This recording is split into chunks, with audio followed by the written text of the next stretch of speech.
Stranger Things Season 5 has a radio station in it. And my dad is a radio engineer of what, 40-something years? 40-something, over 40. He's worked with AM stations, FM stations, clear channel stations with 50,000 watts of power, FM stations with hundreds of thousands of watts of power. And a lot of people have emailed us saying that they have this station in here, and what are our thoughts on it? And yeah, Stranger Things. That's the name of the show, Stranger Things. The station has a few strange things about it too, so we're going to get into those.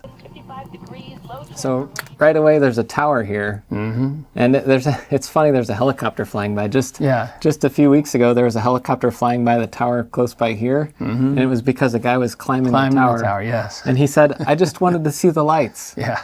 That's...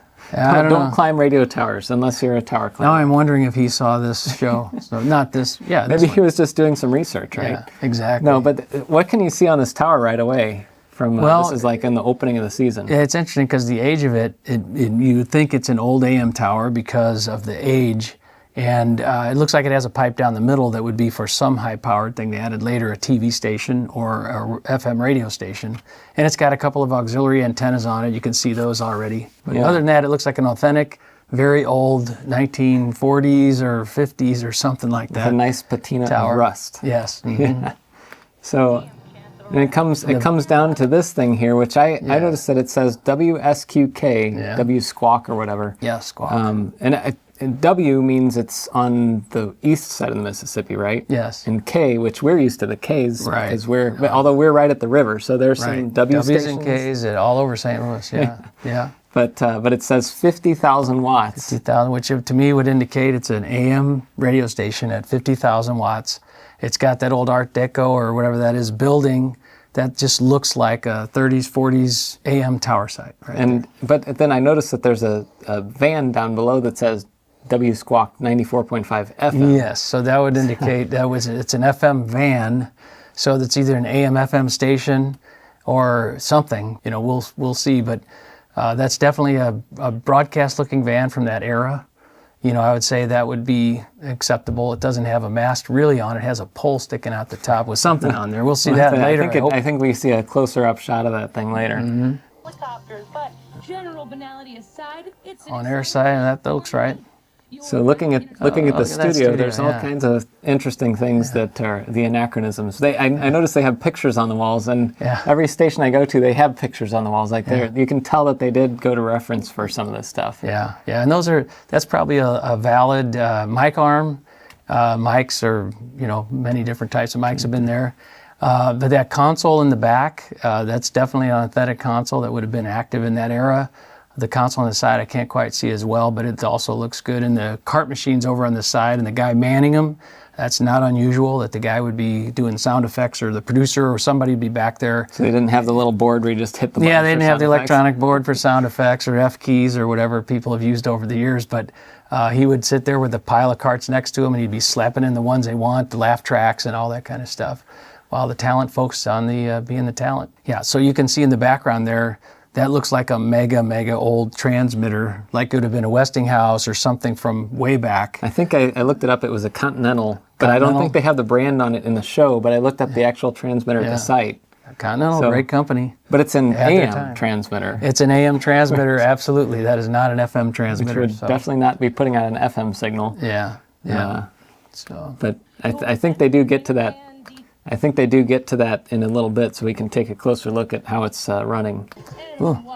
Those turntables would have been brand new type of turntables. There's the. There's the card guy. Load them up. The applause one.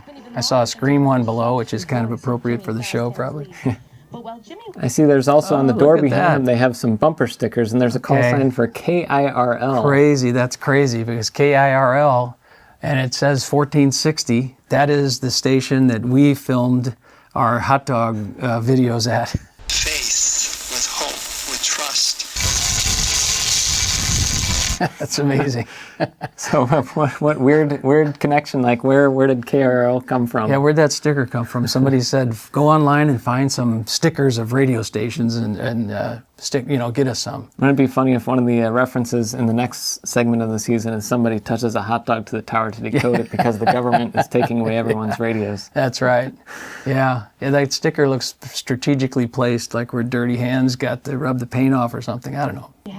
That satellite dish looks like an honest-to-goodness 6 from the 80s. It looks like it would be. Yeah, so she's got Koss headphones. It looks like he has a different set. Yeah. Mm-hmm. But yeah, that mic arm looks like I wonder if that mic arm is like from the actual facility. From KRL. No, there was a million of those out there. It's on many stations. Yep. I'm not sure they wired the backs of some of those machines. He's breathing a sigh of relief, man, that guy back there. The show's over. The producers. Go to music. Those producers used to have a lot more tactile responsibilities back in the day, but they still do a lot. Yes, they do. Working on their computers, getting the callers ready, all that kind of stuff. Mm-hmm. There's a radio in a car that looks old. Uh-oh. Call the engineer. Oh, that's what you do. Smack your dashboard. Now there's the lights on the console are going crazy. And the on-air lights flashing. All of those lights are good. Transmitter looks good. So this is interesting. So it does look like they took off the Continental Electronics logo, did they? Oh yeah, so it looks like they used to have Continental Electronics. Yeah, it is Continental. That looks like the original. That's either the original or they really did a good reproduction. The tubes are still all lit up in there. Yeah, they are lit up artificially with some kind of glass lookalikes, but there's a lot of radio engineers that could light that transmitter up. I don't know if they'd want to spend the time to do it, but... use the entire city block power. Yeah, and the 50 kilowatt stations generally took pretty good care of their stuff back then, bought spare parts, but... so I would say right now the AM station is what they're actually... that would be the impression I would have, that they're broadcasting on AM. But since they have an FM, I'm guessing they have an FM antenna on there too. Right now they're mainly worried about the AM. You can see them getting all nervous. It's like, oh my gosh, they went right to the AM transmitter, not to the FM. But there's no evidence that there's an FM transmitter somewhere too. No, and transmitters do not cause your meter on your console to go dark or your on-air light to flicker back and forth. Unless it's the government. The government can do anything, especially in a TV show, right? And it does stranger things. You got to do some of that stuff. So that was Hollywood hype, I guess. Yeah, the big antenna you had to pull out too. I remember doing that as a kid. We'd make those out of sticks and stuff. So these antennas are this big. And he's walking hands-free, talking on the radio. Yeah. And they did have hands-free Vox. It was a big deal back then. But not something that you'd have running all the time while you're riding your bike. Yeah, I like how she's kind of just playing with those knobs there. Yeah, she is. She's like looking at them in frustration and flicking and grabbing. And as an engineer, do you recommend that the talent goes over and touches the transmitter and does that kind of stuff? Yeah, when you're looking at stuff. Now, she probably had an idea where some of them should be. And they look like they're in an okay mid position there, but she wants them to be, higher or in normal. Yeah. Well, it's true that many engineers would tell people, like, why don't you look at the manual and see what button to push. You heard that, Tone? You heard that, right? Oh, you would not flip that radio. Well, that looks like a pretty legit shop it would have probably been originally built in the 40s maybe or 50s at the latest.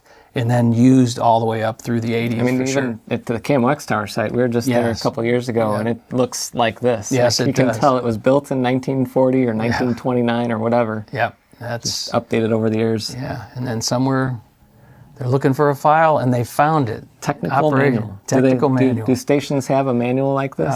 The station itself would not. The transmitters would, and the tape decks would, and all the cart machines. Everybody has a manual, but the overall station assembly system does not, although we would have documentation of how the systems interacted or worked. Mm-hmm. So I don't know what that manual is exactly, but if it's the technical manual.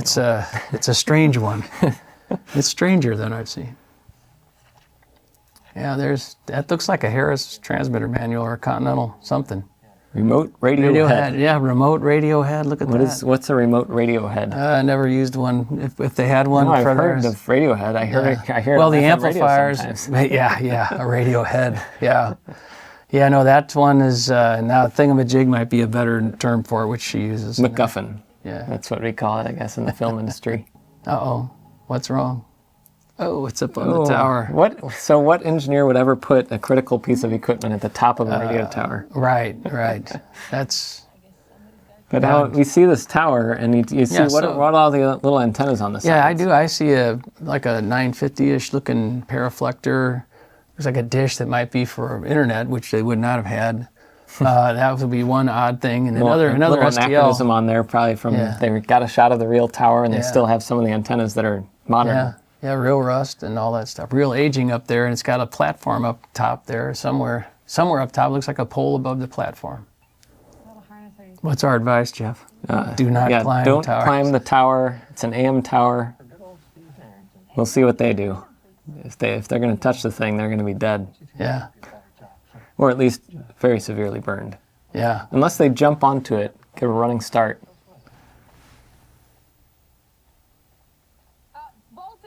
Voltage.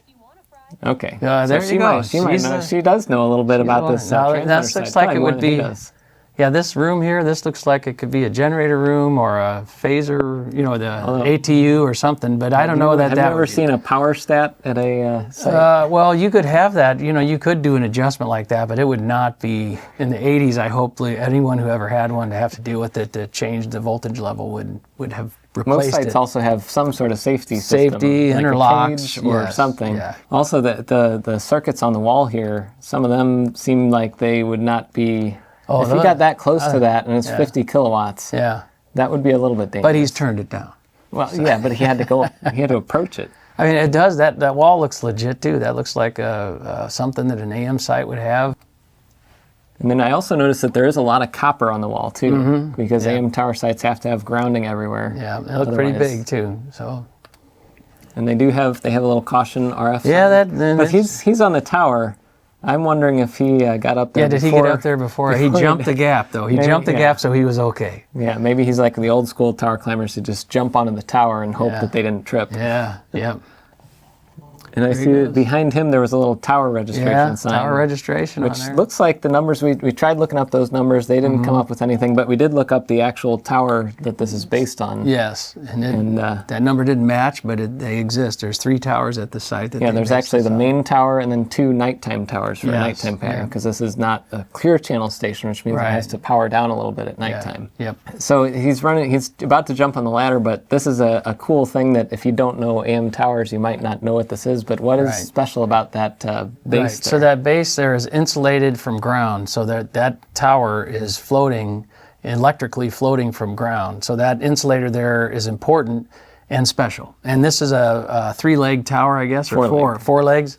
So it has 4 legs. Each one is insulated independently, and that's an AM tower. If you see that, that's definitely an AM tower. So if you ever see an insulated base on a tower, that thing's energized. Yeah. Don't touch it. Don't even, Don't do what he's about to do. If that was hot, this would be an interesting video for that purpose. Although he did jump onto it, so that's a little more safe, but it's not safe. It's That is a legit ladder.